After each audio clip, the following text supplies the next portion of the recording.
네, 집사님들 안녕하세요. 열왕기 상을 지나서 이제 열왕기 하까지 우리가 넘어왔습니다. 열왕기 상은 우리가 잘 알고 있는 엘리야의 이야기로 마무리가 되어 있고요. 한편으로는 엘리야 선지자뿐만 아니라 그 대척점에 있는 왕 북이스라엘의 아합 왕 이야기로 끝나고 있습니다. 원래는 전에 말씀드린 것처럼 열왕기는 한 권으로 돼 있고요. 통권으로 읽는 것이 좋지만 지금도 이제 분량의 압박이 서서히 다가오고 있죠. 그래서 우리가 계획된 분량으로 열왕기를 계속 읽어 나간다면 좋은 성과를 얻을 수 있을 거라고 저는 확신합니다. 원래는 히브리어 성경 내부에서는 역사서가 정확히 얘기하면 이제 후기 예언서라고 해가지고 예언서의 하나로 포함되어 있는 역사서가 마무리됩니다.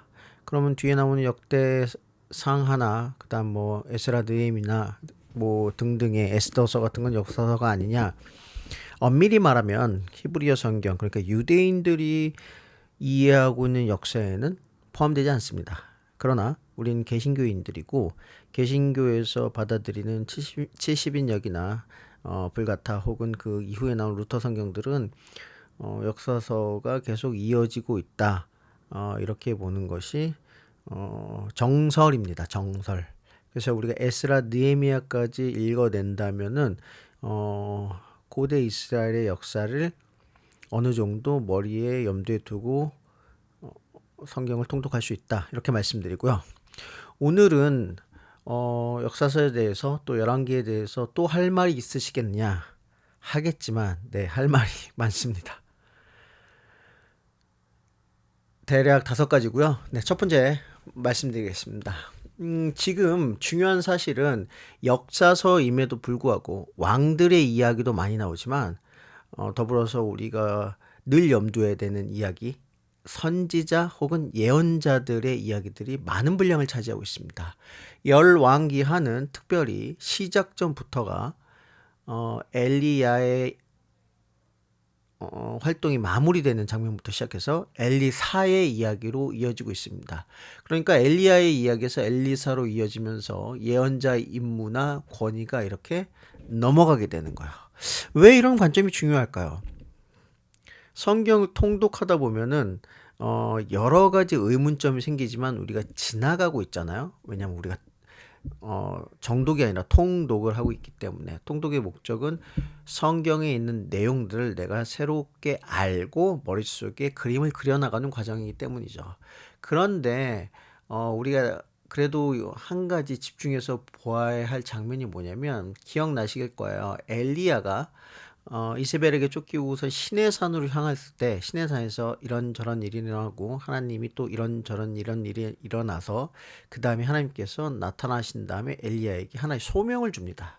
근데 그 소명이 뭐였냐면 네가 얼른 가서 북이스라엘을 예후에게 기름을 부어서 왕으로 만들라는 이야기가 나옵니다. 두 번째로는 아람, 그 당시에 이제 강대국이었죠. 군사 강국이었던 아람의 하사엘에게 기름 부어서 왕으로 만들라는 겁니다. 간단히 얘기하면은 국내 정치와 국제 정치에 개입하라는 얘기거든요. 그게 하나님의 소명이었는데 문제는 뭐냐? 이것이 이루어지지 않습니다. 그럼 어떤 신학적인 문제가 생기냐면 예언자들에게 하나님께서 말씀을 맡겼는데 그것이 반드시 이루어지는 예언이어만 그 사람이 그 말씀을 들은 예언자가 거짓 예언자가 아니라 진실된 참 예언자라고 얘기하는 것이 예언서의 주된 가르침입니다. 그런데 그 장면이 엘리야의 생에서는 이루어지지 않는 거죠. 그럼 이렇게 질문할 수 있습니다. 하나님의 말씀이 그럼 잘못됐는가? 예언이 성취되지 않는가? 네, 그 예언이 어디로 이어지냐? 엘리사로 이어집니다. 실제로 열왕기상 19장 16절에서 나왔던 그 말씀이 어디에서 이루어지냐면 열왕기 하 8장 하사엘 기름 붓는 장면과 그다음에 열왕기 하 9장에 나오는 예후가 드디어 이제 왕으로 등극하는, 사실은 북이스라엘은 계보가 없기 때문에 반란이 아니면 왕이 될 수가 없거든요. 네, 이런 일들이 예언자들의 흐름 통해서 결국은 이루어진다는 것을 확증해 보여주는 것이 열왕기 하의 중요한 지점입니다. 통독의 지점에서. 그러니까 하나님의 말씀이 이루어지지 않고 그냥 흩어졌느냐? 아니다. 엘리야의 엘리야의 제자인 엘리사로 이어진. 따라서 엘리사는 엘리야와 동급이어야 합니다. 그가 말하는 행동들이나 말씀이라 그 능력의 능력치로 본다면 엘리야와 동급이 돼야지만 하나님의 말씀이 예언자들 통해서 결국은 이루어졌다. 동일선상에 있다라고 보는 것이 가능하다는 것이죠. 조금 어렵지만 이것이 신학적인 논쟁으로 일어났을 때 스스로 읽으면서 하나님의 말씀이 이루어졌느냐 흩어졌느냐라는 판단을 할 때 중요한 통독의 지점이 될 수 있다. 요게 첫 번째고요. 두 번째는 예언자들이 어떠한 사람들인가가 세밀하게 지켜볼 필요가 있습니다. 첫 번째로는 그냥 그대로 정보라는 입장에서, 정보라는 관점에서 보면 제가 늘 강조하죠. 예수께서 왜 엘리야라고 오해받았는가? 예수께서 한 사역들이 어디에서 왔는가? 모방이라고 말하는 사람도 있고 아니면 무슨 표절이라고 얘기하는 사람도 있지만 왜 예수께서 하필이면 그런 사역을 했는가가 어디에서 나타나냐?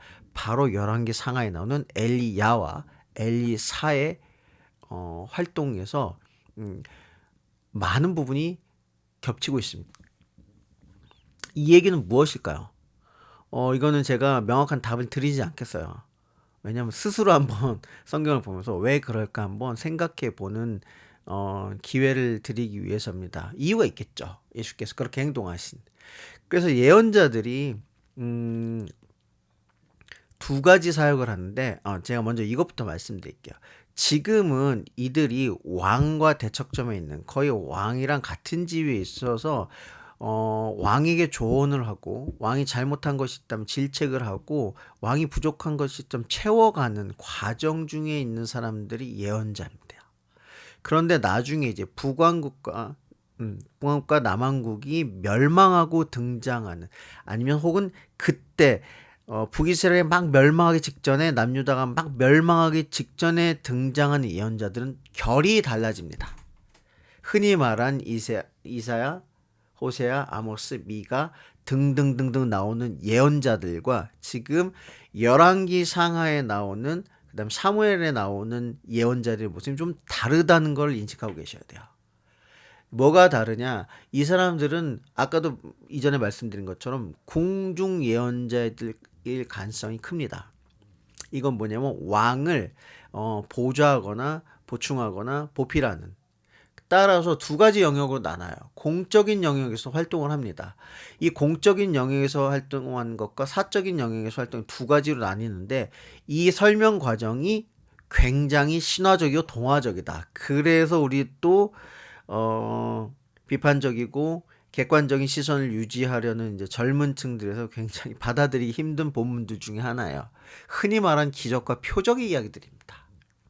그렇기 때문에 이 이야기가 이해가 안 되기 때문에 그리스도 예수께서 행하신 모든 사역들이 마치 신화와 동화처럼만 느껴지고 그 이상의 신학적인 깊이를 느낄 수 없다는 겁니다.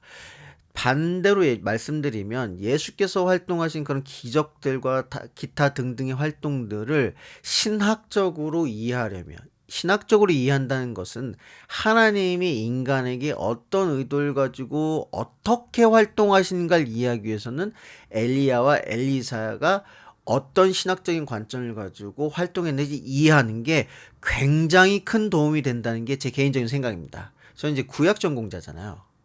굉장히 이해가 빠르고 수용이 쉽습니다. 공적인 영역에서 어떤 활동을 해요? 전쟁과 외교와 국가 재난에서 엘리사가 크게 활동을 합니다. 왜? 전쟁을 누가 인도를 하죠? 부정적인 단점 빼고 긍정적인 측면에서 하나님이 인도하십니다. 이스라엘에서 외교는 누가 하는 거예요? 하나님이 하십니다. 이스라엘에서 재난은 누가 주시는 거예요? 하나님이 주시죠. 누가 해결합니까? 하나님의 말씀을 받은 자들이 해결합니다. 사적인 영역에서 마찬가지입니다. 이스라엘 사람들에게 우리에게 생명을 유지하기 위해서 제일 먼저 필요한 게 뭡니까? 식량 공급이죠. 영양 공급이에요. 누가 주시는 겁니까? 하나님이 주시는 겁니다. 누가 아픈 사람을 치유합니까? 하나님이 치유합니다. 생명을 주신 분이 하나님이기 때문에. 부활을 누가 가능하게 합니까? 당연히 하나님이라는 신학적 전제가 있는 상태에서 이 사람들은 기적이 이루어지는 겁니다. 다시 거꾸로 얘기하면 이런 기적을 왜 보였는가? 왜 엘리사가 그릿 시냇가에 있을 때 마치 배달의 민족이나 아니면 쿠팡이츠가 배달하듯이 까마귀가 와서 햄버거 하나 던져놓은 것 같은 장면이 왜 있느냐?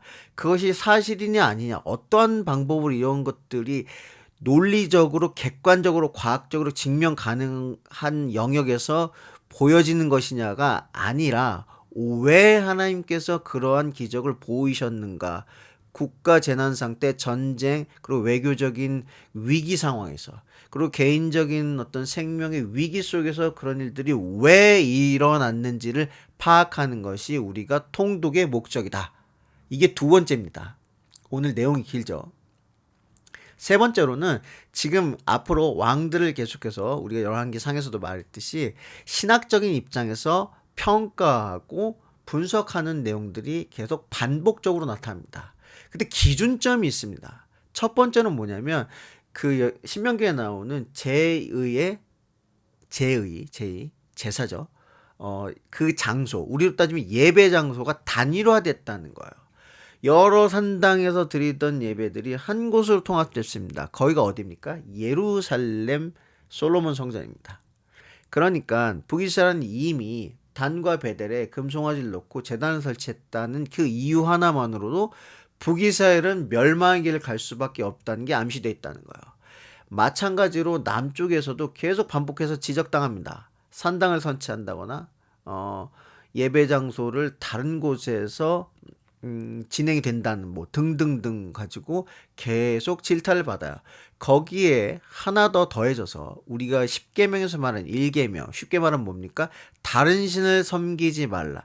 다른 신을 섬기는 자들은 무조건 전부 여로보암의 길, 그리고 여호와의 눈앞에 악행하는 자들로 평가되고 있습니다. 이게 이스라엘 역사를 바라보는 두 가지 기준점이 되고 있습니다. 네 번째, 지금 역사 기록이 역사를 기록한 책을 우리가 읽고 있는 것을 염두에 두신다면 굉장히 역사 기록이 정형화되어 있다는 거. 그러니까 좋게 얘기하면 정형하고 나쁘게 얘기하면 지루하다는 거죠. 상호 연대가 나옵니다. 이스라엘 왕이었을 때 남유다 왕은 누구였다. 남유다 왕이 이렇게 등극했을 때 이스라엘 왕이 몇 년째 통치하던 중이다라는 상호 연대 참조가 나오고, 그다음 통치 기간이 나오고, 그 사람의 왕이 됐을 연령이 나오고, 특히 남유다는 목의 어떤 혈통을 중요하게 생각하는, 지금도 여전히 그렇죠. 어머니가 유대인이면 자식이 유대인이죠. 그래서 모친의 이름이 등장합니다. 남유다 왕들은. 그리고 나서 신학적인 평가를 하죠. 아까 세 번째 얘기했던 그 두 가지의 기준에 의해서. 그 다음에 문헌을 이용합니다. 이게 뭐 어디 사료에 있던 거니까 객관적으로 평가된 거라고 인용을 하고, 언제 죽었는지, 어떻게 묻혔는지, 그 다음에 왕이 누군지 등등등, 이렇게 역사 기록이 정형화되어 있다는 거 염두에 두셔야 됩니다. 그리고 결정적으로 중요한 거, 이스라엘에겐 세 가지 큰 트라우마가 있다고 얘기했어요. 한 가지 종교적 트라우마랑 두 가지의 역사적 트라우마가 있습니다. 그런데 종교와 역사는 이들에게 맞물려 있죠. 첫 번째가 뭐라고 말씀드렸어요? 출애굽기에 나오는 금송아지, 출애굽기 32장에 나오는 아론이 금송아지를 만들어서 모세가 10계명 돌판을 깨트리는 그 분노의 사건이 있었죠. 굉장히 그 트라우마를 건든 사람이 누굽니까? 바로 북이스라엘 초대 왕인 여로보암입니다. 베델과 단에 금송아지를 설치했죠. 왜? 예루살렘으로 예배 가지 못하게 하기 위해서. 두 가지 역사적인 트라우마가 있죠. 열왕기 하에 등장합니다.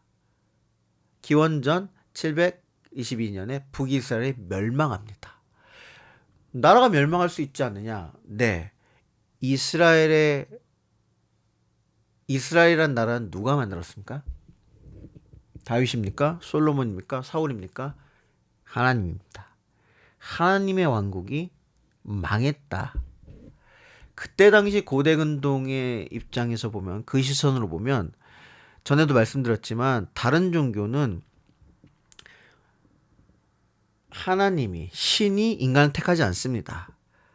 신은 자기의 거처를 가지고 있어요. 그게 바로 도시죠. 성입니다. 거기 신전이 있는 곳으로 인간이 모였을 때 도시가 되고 국가가 되는 거거든요. 그러니까 국가가 망한다는 건 그 신이 사라지고 신이 패배한다는 겁니다. 그런데 북이스라엘은 멸망했습니다. 그럴 수도 있지. 왜? 성전이 있는 남유다가 존속이 되니까. 애초부터 열지파로 열지파와 두지파로 나눠지는 역사적인 흐름이 잘못됐구나 인식이 가능합니다. 그래, 북이스라엘은 내 저럴 줄 알았어. 그래서 그 북이스라엘에 있던 대거의 유대인들이, 북이스라엘 난민들이 남쪽으로 밀려 들어온 상황이었죠. 그런데 얼마 안 가서 587년 BC 587년 기원전 587년에 남유다가 똑같이 멸망합니다. 멸망당한다. 예루살렘 성전이 유린당했다. 우리가 믿고 따르던 하나님이란 존재, 여호와 야훼 하나님이란 존재가 어떠한가 심각하게 고민하기 시작한 것이 바로 구약 성경입니다. 그 이야기들이 여기에 담겨 있다는, 그래서 열왕기하가 굉장히 중요하다. 그런데 재밌는 사실이 하나 있는데, 북이스라엘 멸망에 대해서는 열왕기하가 17장에다가 굉장히 비교적 자세히 분석해 놨습니다. 너희가 망할 수밖에 없었던 이유를 내가 알아라고. 그런데 남유다가 멸망하고 나서 우리 남유다가 멸망한 이유를 자세하게 기록하지 않습니다. 그리고 더 나아가서 열왕기하 25장 마지막 27절에 보면 마지막 장면이 뭐냐? 잡혀갔던 37년, 38년 된 그 유다의 왕 여호야긴이 풀려나는 장면으로 역사가 끝납니다. 많은 학자들이나 대부분 이제 구약 성경을 연구한 사람들은 이것이 유다의 역사가 끝나지 않았다는 것을 암시하는 장면이라고 보고 있어요. 그러니까 북이스라엘은 멸망해도 되는 나라야. 그런데 남유다는 그러면 안 된다고 이야기하는 것이 열왕기의 역사적인 관점이다.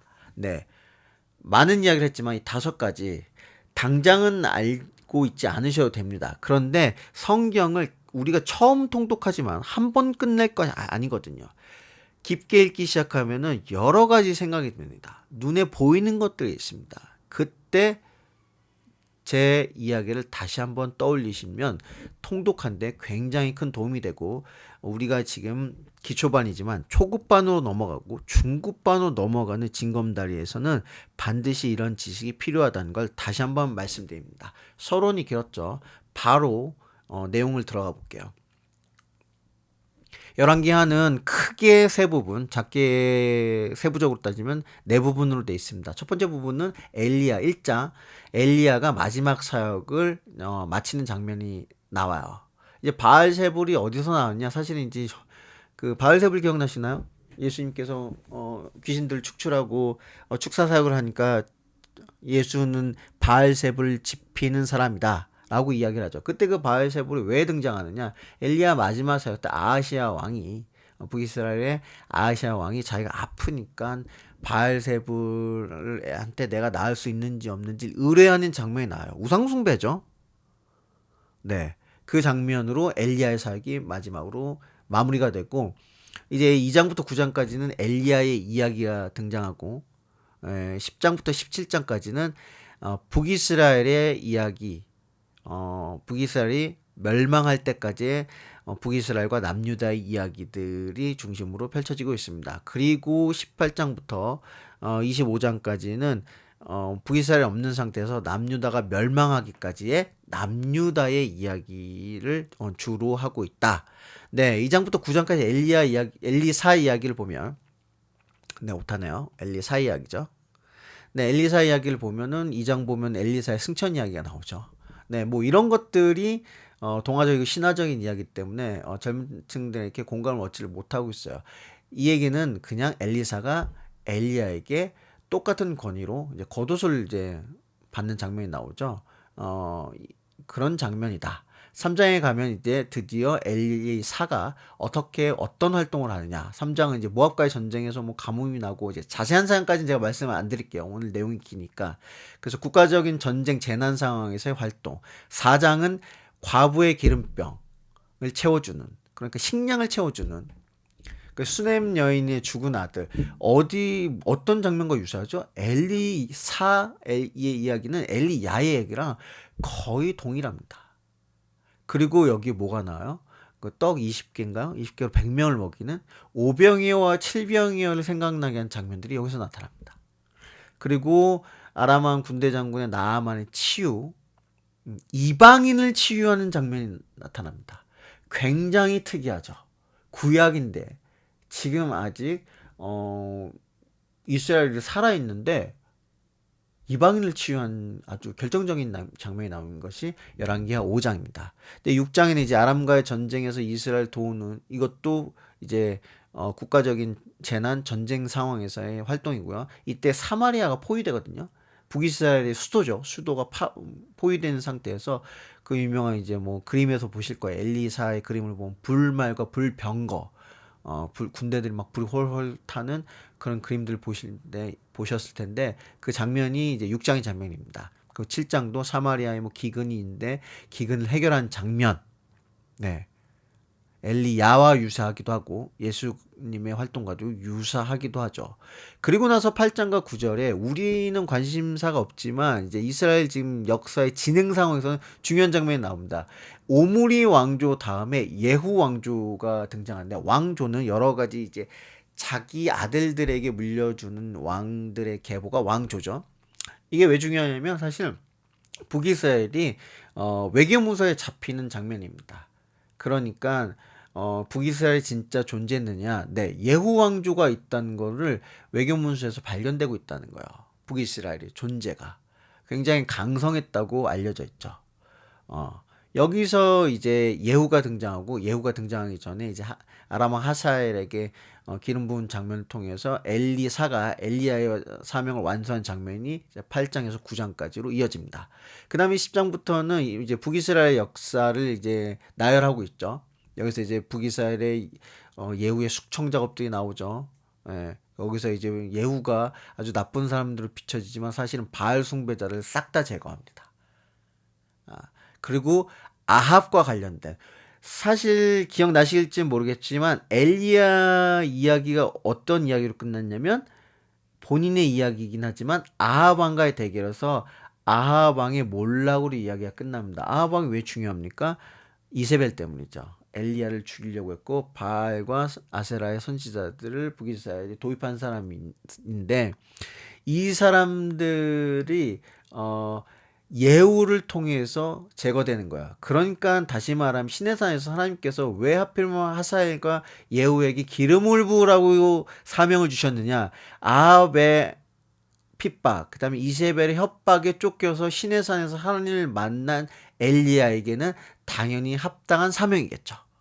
북이스라엘을 아합의 손에서 이세벨의 손아귀에서 건져내라. 그것이 바로 여기에서 이루어져서 예후가 아합과 관련된 모든 사람들 제거하는데, 이 아합과 관련된 사람이 어디까지 있어요? 남유다까지 있거든요. 그래서 남유다 사람들도 다 제거를 하는 바람에 남유다의 씨가 마르거든요. 왕의 씨가. 그래서 11장에 남유다의 아달랴 여왕이라는 사람이 등장하거든요. 근데 결국은 여호야다로 반정이 일어나서 다시 남유다의 왕이 바뀐 상황이 11장이고요. 12장엔 남유다의 요시야가 아니라 요아스라는 친구가 친구 아니죠. 왕이 성전을 수리하는 장면이 나옵니다. 그리고 13장부터 14장까지 계속 이어진 장면들이 있는데요. 여기서 13장에서는 엘리사가 드디어 죽고 예언자의 이야기는 끝납니다. 그리고 이제 포커스가 어디로 맞춰지냐면 남유다에게 맞춰지기 시작해요. 네, 북이스라엘은 더 이상 하나님의 말씀이 들어가지 않습니다. 그러는 동시에 엘리사가 죽는 동시에 14장에 보면은 북이스라엘이 마지막으로 여로보암 1세가 아닌 2세가 영토 확장을 크게 하고 41년간 통치하면서 마지막으로 북이 영화를 누리고 다음 몰락하기 시작합니다. 바로 북이스라엘은 계속 혼란이 일어나서, 이 북이스라엘의 혼란이라는 건 뭡니까? 왕조가 이어지지 않고 계속 반정 반란, 쿠데타가 계속 이루어지면서 나라가 초토화가 되거든요. 그러는 와중에 북쪽에서 아수르의 세력들이 강성해지니까 이 시리아 하사엘에 있는 그 군대들이랑 그다음에 북이스라엘이 힘을 합쳐서 남유다를 공격하는, 남유다를 침공하는 사건이 일어나는데, 이게 바로 그 유명한 시리아 에프라임 전쟁입니다. 이게 왜 중요하냐면, 자꾸 시리를 부르니까, 이게 왜 중요하냐면 역사에 기록되어 있기 때문이다. 다른 나라 역사에도 유다를 압박하게 하는 거예요. 통일 왕국을 만들려고 북이스라엘에서 남유다를 침공합니다. 이게 북이스라엘 혼란이 가중되다 보니까 남유다로 진격하는 거죠. 내부에 있는 문제를 외부의 전쟁으로 해결하려는, 그러다 이제 실패를 하게 되거든요. 이때 재밌는 상황이 나오는데, 저만 재밌나요? 왜 중요하냐면, 이때 남유다의 아하스 왕이 어떤 선택을 하냐면, 강대국의 손에 한번 손을 내밀려고 시도를 합니다. 근데 당연히 이때 당시에 강대국은 항상 어디였냐면 이집트였죠. 이집트에게 손을 내밀까, 아니면 신흥으로 이제 지금 막 강대국으로 부상하고 있는 아수르에게 손을 내밀까 고민을 합니다. 당연히 상식적인 생각이죠. 왜냐하면 지금 바로 위에 있는 북이스라엘과 그 위에 있는 시리아를 견제하려면 그 위쪽을 전쟁으로 이제 막아내야 되거든요. 그러니까 더 북쪽에서 아수르가 쳐들어와가지고 시리아를 공격하면 당연히 이 사람들이 남유다를 포기하고 위로 올라갈 거라고 생각해서 남유다가 아시리아에게 손을 내미는 외교 정책을 펼치는데 이스라엘가 강력히 반대합니다. 왜냐하면 하나님께서 아수르를 자기의 칼을 겨누는 도구로 쓰실 거라는 건 이스라엘은 알고 있었거든요. 이래서 이제 이전에 있던 엘리야와 엘리사와는 다른 결의 예언자들이 등장하는 겁니다. 그때는 국가적인 재난들을 예언자들이 왕과 협력해서 타개하는 방향으로 갔다면, 지금은 철저하게 하나님의 말씀과 하나님의 뜻이 아니면 아무리 왕이라도 목을 걸고 반대를 했거든요. 어쨌든 이때 아하스가 아수르를 접촉하면서 이방신의 눈을 뜨게 됩니다. 그래서 성전을 이방신전하고 비슷하게 꾸미는 사건이 일어나요. 그게 계속 나중에까지 이어집니다. 그래서 솔로몬의 성전이 과연 이스라엘의 특히 남유다의 고유한 양식을 갖췄느냐, 아니면 이방의 형식을 갖췄냐, 논쟁이 굉장히 활발하게 일어나는데 바로 이것 때문입니다. 결국은 어떻게 됐어요? 성공했죠. 성공은 했지만 눈앞에 보이는 성공이었고, 아수르가 남유다를 도와준다는 명목하에 시리아를 침공하고 위에서 다메섹에서 북이스라엘로 내려오면서 북이스라엘이 멸망하는 사건이 발생해요. 어느 역사랑 비슷하면 우리나라 삼국 통일했을 때 신라가 어디에다 손을 내밀었어요? 고구려의 압박을 견디질 못하고 당나라에게 손을 내밀었다가 고구려가 멸망하는 바람에 뭐 이런 사건이 있었죠. 그와 굉장히 유사한 사건입니다. 그러면서 실제로 북이스라엘이 멸망을 해요. 이때 열왕기하는 17장에서 북이스라엘이 멸망한 결정적인 이유를 바로 우상숭배로 보고 있습니다. 이게 열왕기 하의 17장이 이스라엘 역사를 바라보는 기준점이 됩니다. 이거를 좀 더 세밀하게, 그다음에 좀 더 광범위하게, 그리고 좀 더 잔인하고, 그다음에 뭐랄까 폭력적으로 고발한 게 앞으로 나올 예언자들인 거예요. 덧붙여서 여기에 사마리아가 어떤 상태인지를 보여주는 그 평가서가 등장해요. 이것 때문에 사마리아가 어떻게 됩니까? 철저하게 유대인들로부터 종교적으로 멸시받는 이제 전통들이 생기기 시작하고, 나중에 이제 제가 그때 설교했던 것처럼 사마리아 수가성 여인의 대화에서까지 묻어나게 된다. 네, 그게 바로 열왕기하 10장부터 17장까지 얘기고요. 이제 북이스라엘이 멸망하고 나서 안전장치가 사라집니다.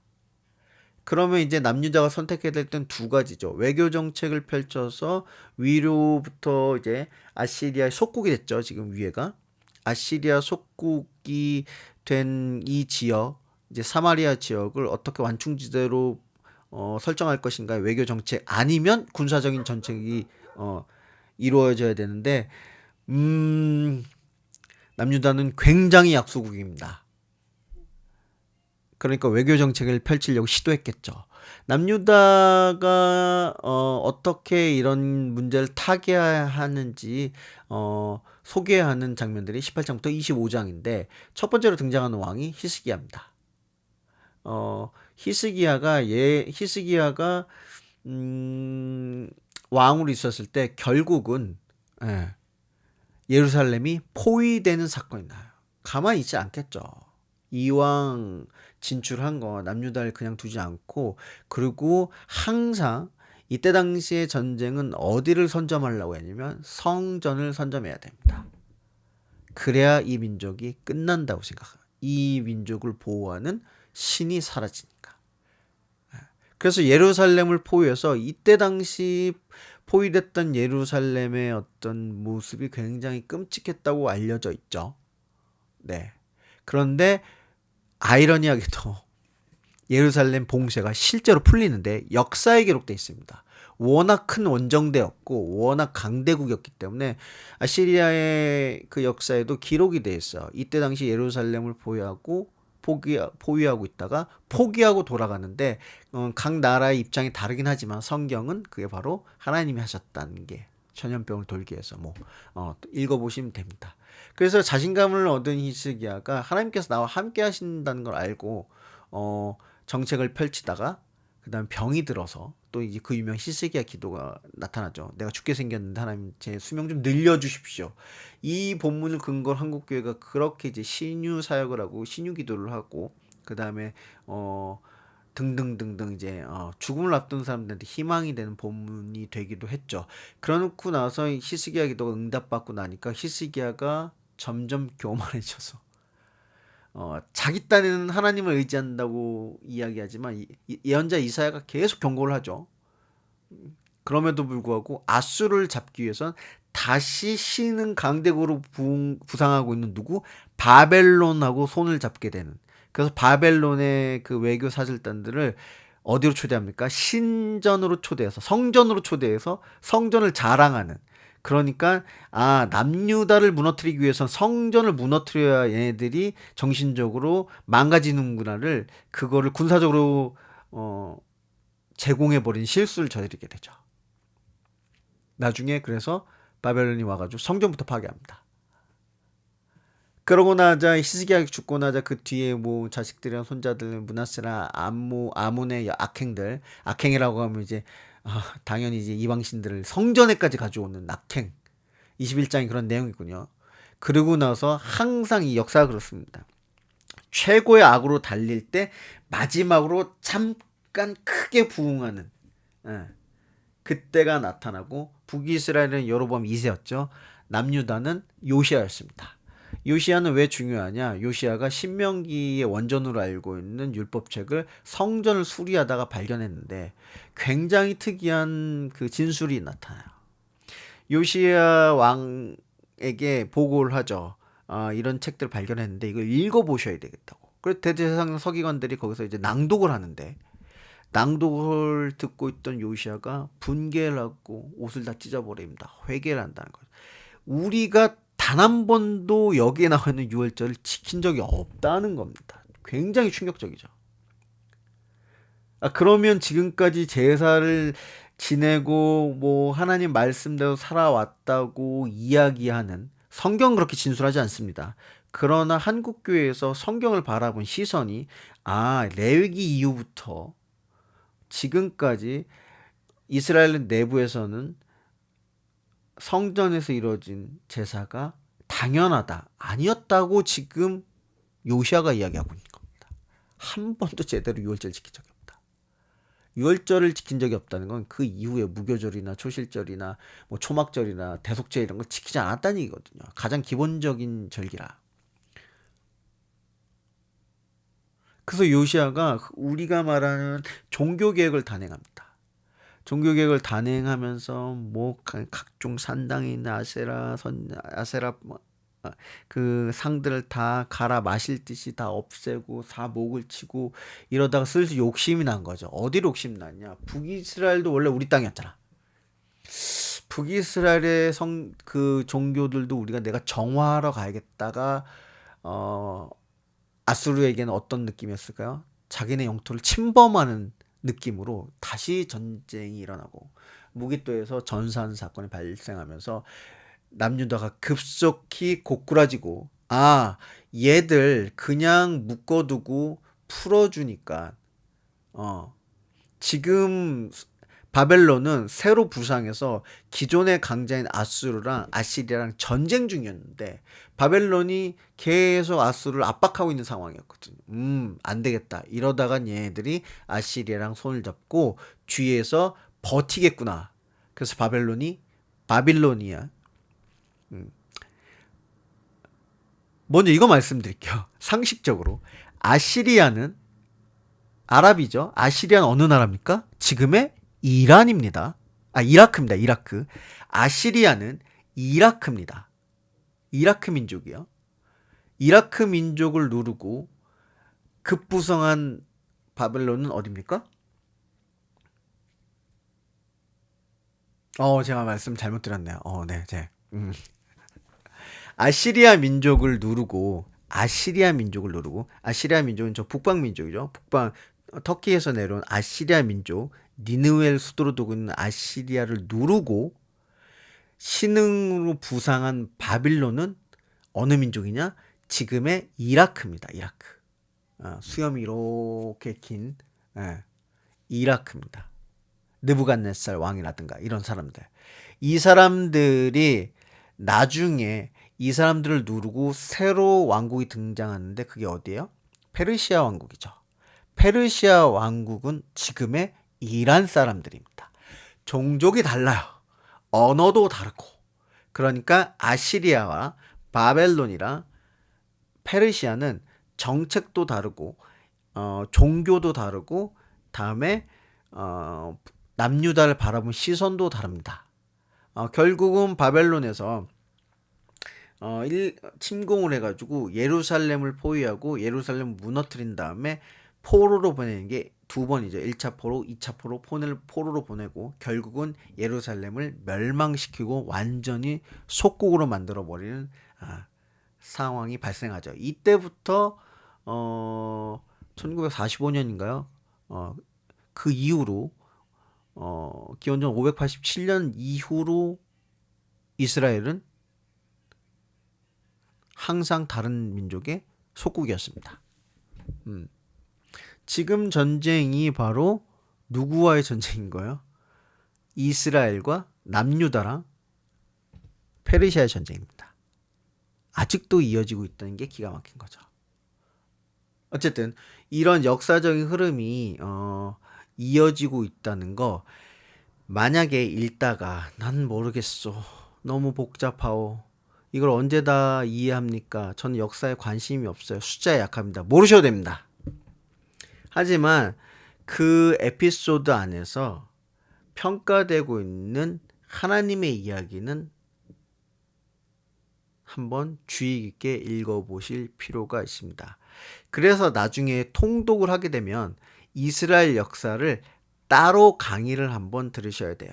기회가 있다면 제가 집사님들께 이스라엘 역사를 아주 간단하게 설명드릴 수 있는 기회가 오기를 간절히 바라면서 오늘 내용 마치겠습니다. 감사합니다.